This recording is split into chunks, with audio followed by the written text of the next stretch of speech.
'Cause I don't care too much for money, but money can't buy me love. But it can buy you books.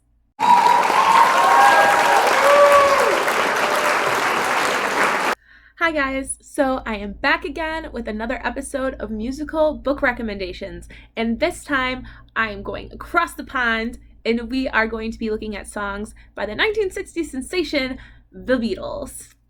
I know that maybe not a lot of Gen Zers know who the Beatles are, which is super, super sad, but they are a classic, and I figured out while I was trying to make this video, there are so many songs that I wanted to use.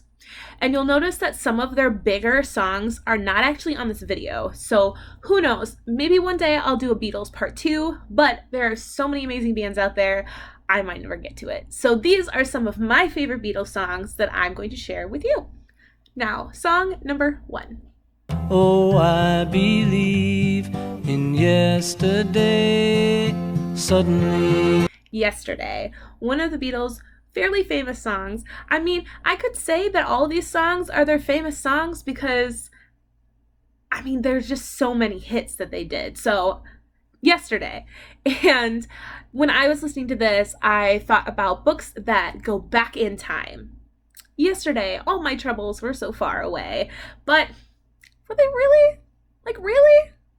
So the first book is Outlander, and if you have not heard of the television show or the books, then I'm assuming you live under a rock, because the story is hugely popular everywhere right now.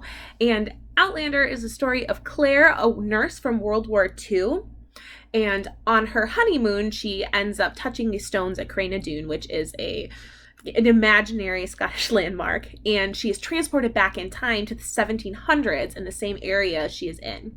Now, Claire doesn't know where she's gone or what time she's gone or who she's going to meet, and the story is about her figuring out what's going on and trying to get home to her new husband. And then things happen. Lots of things. So you should check out Outlander. My next recommendation would be Kindred by Octavia Butler. And Kindred is a story about a Black woman in the 1970s, and she's in an interracial marriage, which is important to the storyline.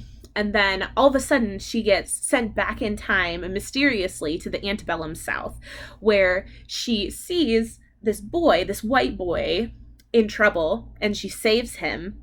And then she gets taken by his father to the plantation that he owns. And so it's this time travel story about this woman who goes from post-civil rights America to the antebellum South. It has such good commentary on race relations, both in the present, in the past, and in the far past. It's a great book. I highly recommend it.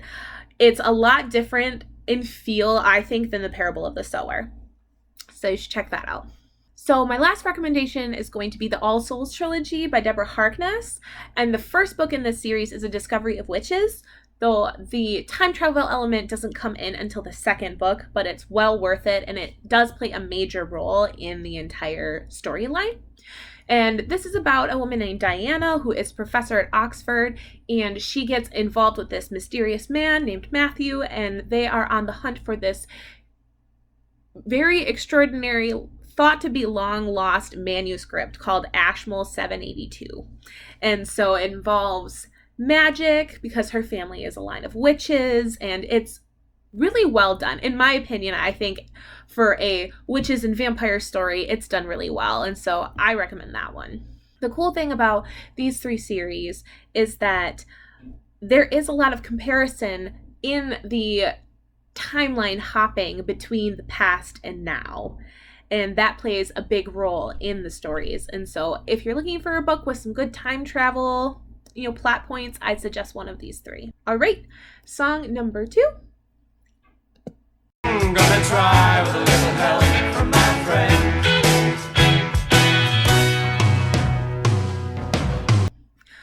With a little help from my friends. I love this song. It's so sweet, and there aren't really that many songs about friendship. Most songs are written about romantic love, and so when you get one that's about friendship, I think it's really special. So my thought when I was listening to this song was, obviously it has to be books with great found families in them. And so my first one is a fairly obvious choice, and that is going to be House in the Cerulean Sea. Everybody says that this book is like getting a warm hug and a fuzzy blanket. And the found family in this one is really special. It involves a group of slightly magical foster children and the magical social worker who comes to look after them. And so this book is really special. I don't want to give too much away about it. I do want to say that there is a really, really cute male-male romance in this story. And so if you're looking for a book that has a great found family and some LGBTQ representation, this is a great pick. My next one is going to be the Gentleman Bastard series. So in The Lies of Locke Lamora, you meet our main character, Locke, and then you meet his best friend, Jean or John. I don't know how you're supposed to say it, but these two supposedly have one of the greatest friendships in all of fantasy literature. I have these books. I have not read them yet, but I feel confident in this recommendation because of how much people that I trust love this story. And not just the two main characters have a great friendship, but there's a whole other host of characters that combined make this found family. And it's supposed to be great. So if you're looking for a book that's a little bit more gritty, but does have that camaraderie in it, I definitely check out The Lies of Locke Lamora. And my third recommendation for this one is going to be the City Watch series by Terry Pratchett, starting with Guards.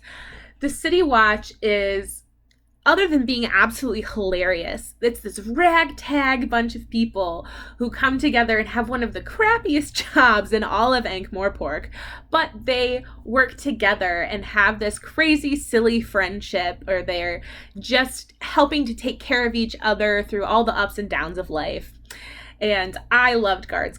I can't wait to continue on with this series. So if you like Discworld and for some reason haven't read any of the City Watch books, or if you're looking for something that's a little bit more humorous but still fantastical, definitely check out Guards. Also, hashtag Team Carrot. All right, on to song number 3.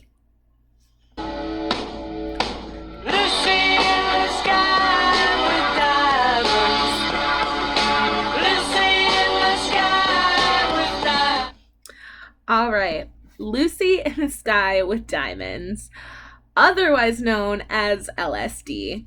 And if for some reason you didn't know the song was about drugs, the more you know. So when I was listening to this, which is probably my favorite Beatles song, I know that might not be a popular one, but I just love it.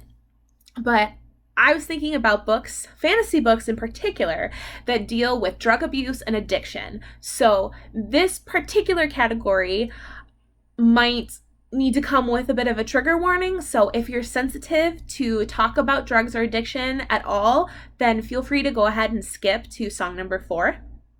But my first recommendation for this section is actually going to be Ninth House by Leigh Bardugo. Ninth House is her first adult fantasy novel, and it centers around this girl named Galaxy Stern. Everybody calls her Alex. And she ends up at Yale University after going through a lot of stuff in her past. And while she's at Yale, she ends up as a part of a secret society because you find out that she can see ghosts. I don't want to say anything more about that part of the story, but before she ends up at Yale and all of the circumstances that lead up to her being at the school involve massive drug use to deal with the trauma of her past. Now, I'd already talked about trigger warnings before. This book is filled with very difficult topics to talk about. And so if you're someone who needs to know that kind of stuff before you read a book, I would definitely check out trigger warnings for Ninth House. I think out of the 3 books that I'm recommending, this one has the most difficult stuff in it. So just be aware. But I personally loved this book, and I highly recommend it to anyone who's interested in a story that's like dark academia flavored. So I really loved it. My second recommendation is a series, and it's actually going to be the Dark Tower series by Stephen King. Now, we have three main characters in this story, and one of them, Eddie, is actually dealing with a heroin addiction. So there are legitimate drugs in this story.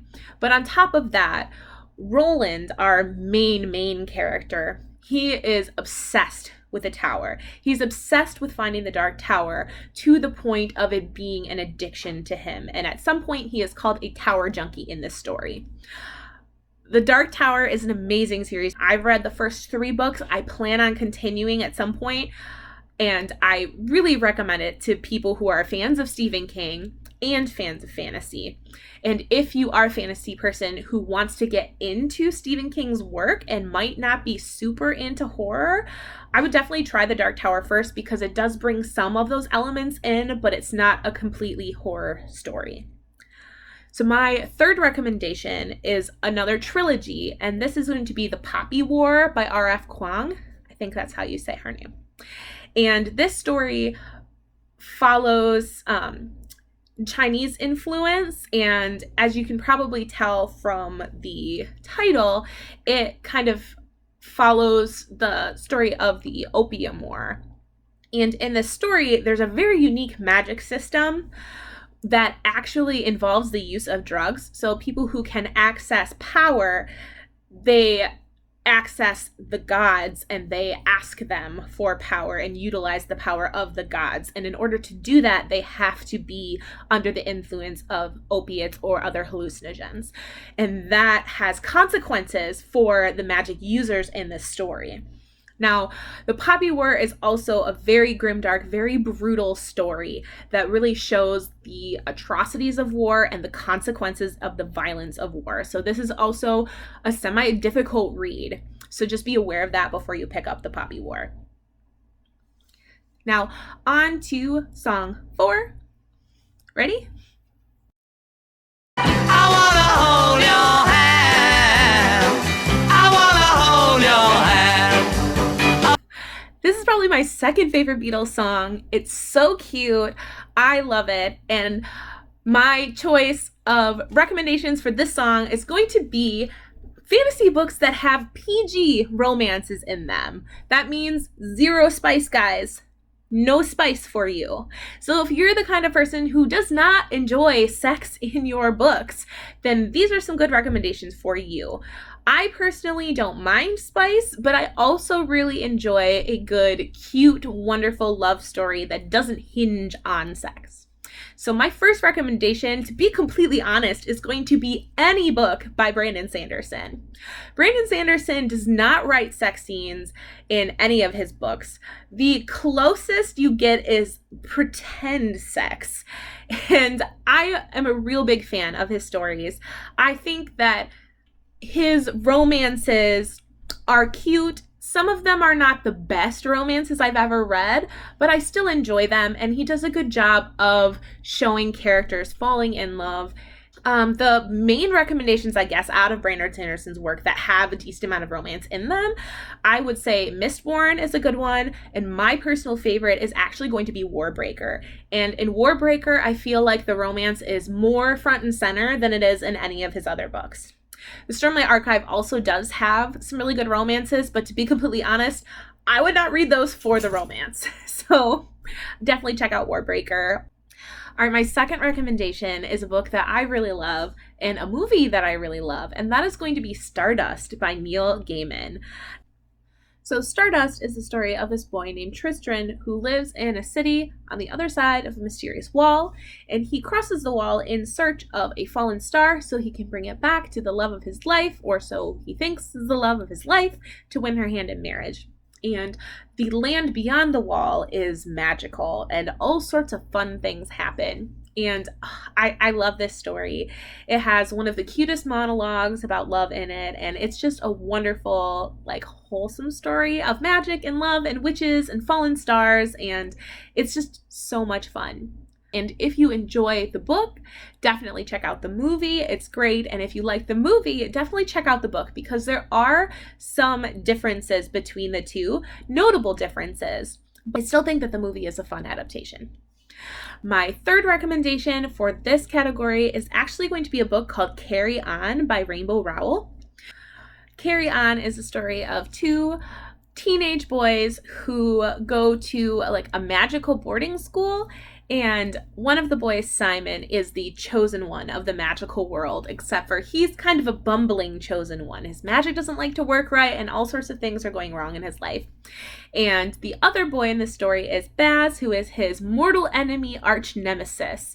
It is a very cute LGBTQ romance in this story, and it's also a little bit of a coming out story as well. So if you love books with those things in them, if you're looking for another story that has representation in it, I think this is done really well, and it's really cute and sweet, and none of the super smutty things that sometimes happen in LGBTQ books.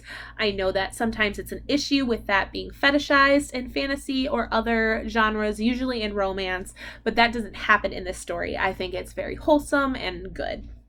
Now on to song number 5. Back in the USSR. Back in the USSR. Now, I don't think any of you guys probably thought I would pick this song, but I actually like this song. And it's fun to dance to. I can't help myself. But obviously, when I was listening to this song, I thought, why don't we find some Slavic or Russian-inspired fantasy stories? Because there are lots of different mythologies and lots of different cultures that fantasy likes to explore, but mostly they're like the Western European cultures and not really like the Slavic cultures. And me being half Hungarian, I love reading Slavic-inspired fantasy. So my first recommendation for this song selection is actually going to be The Bear and the Nightingale, which is the first of a trilogy by Catherine Arden, and this book actually takes place in Russia, so it is a low fantasy taking place in our world, and it's very, very atmospheric. I have not read it yet. I am looking forward to reading it starting in December with Evie from She Was Only Evie. She's doing a read-along, and if you're interested in joining us, I will have the link to her channel down below, and you can get information from her about the Discord server that we are all on. I'm very excited for this one. I've been waiting to read it, and I'm so glad that we're going to be reading it in the winter so I can soak up all of that ambiance. Bear and the Nightingale is supposed to be a very well done Russian-inspired story that really captures the essence of that part of the world. My second recommendation is going to be Uprooted, which is by Naomi Novik, who is the author of the Temeraire series about, dragons in the Napoleonic War. But Uprooted is actually a standalone fantasy, and I have not recommended really any, Warbreaker standalone, but this is one of the few standalone books that I have on this list. And it is a Russian-inspired fairy tale. It's a new type of fairy tale. It's not a story that it's not an adaptation of an already told fairy tale. So it's a story about a girl named Agnieszka who lives in a town on the edge of a evil woods that has all these malevolent spirits in it, and the town is protected from the woods by this immortal wizard that they call the Dragon, who lives in this tower inside the woods. And every 10 years, he demands a sacrifice from the town. I know that it can be a very contentious book, and some people really, really don't like it. Some people really, really love it. I'm on that end of the spectrum. And so I feel confident in recommending this book. I feel like the romance is done well.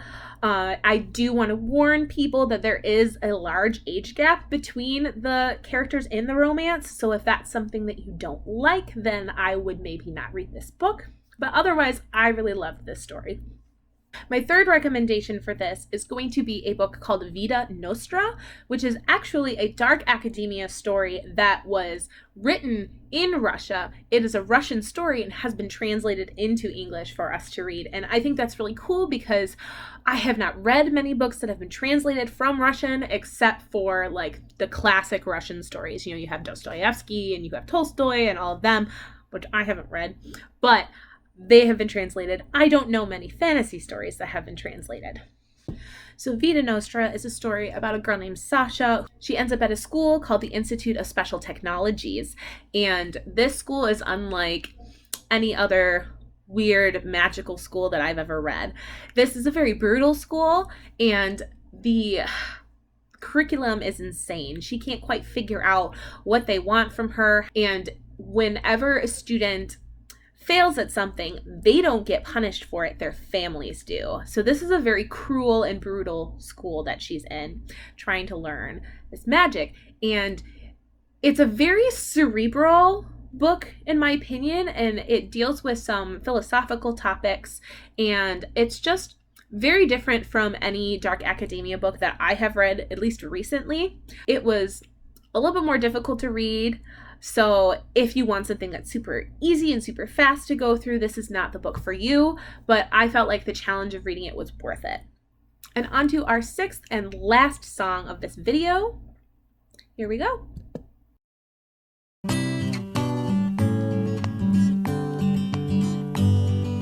Blackbird singing in the dead of night.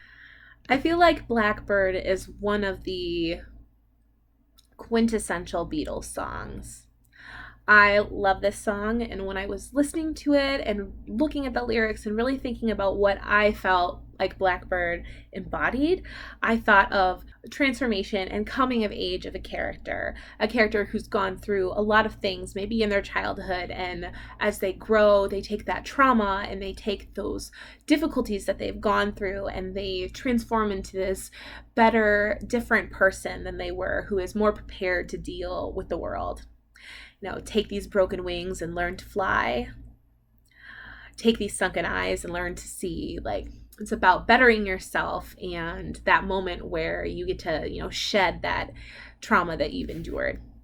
And so when I was thinking about books that I felt had really great coming of age stories, one of the ones that I know that I mentioned it in my last video, and I tried not to have any repeat books on this list, but it's so good that it's hard for me to not mention it, and that's going to be the Farseer trilogy. Again, Fitz, over the course of those 3 books, really transforms and goes through so much difficulty, but when he comes out on the other end, he's this strong man.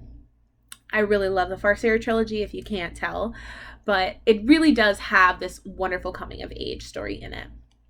My next one that I would recommend is actually going to be the His Dark Materials trilogy by Philip Pullman. It's a story about a girl named Lyra and a boy named Will, and their travels throughout all these different other worlds, along with her demon companion Pantalaimon. And it really touches on all sorts of subjects in this trilogy. You have theology, you have quantum physics, you have parallel worlds, you have this introspection on love and friendship and honor. And it's just a really great trilogy. I read it when I was a lot younger, but then I read it recently, and I feel like it really does hold up, even though it's a YA story. I know some people might call it middle grade. I don't really think that I would classify it as middle grade, because I feel like the topics that are brought up are more adult than that, and that a middle grade reader might not get as much out of these books as a young adult reader would. I really, really loved this.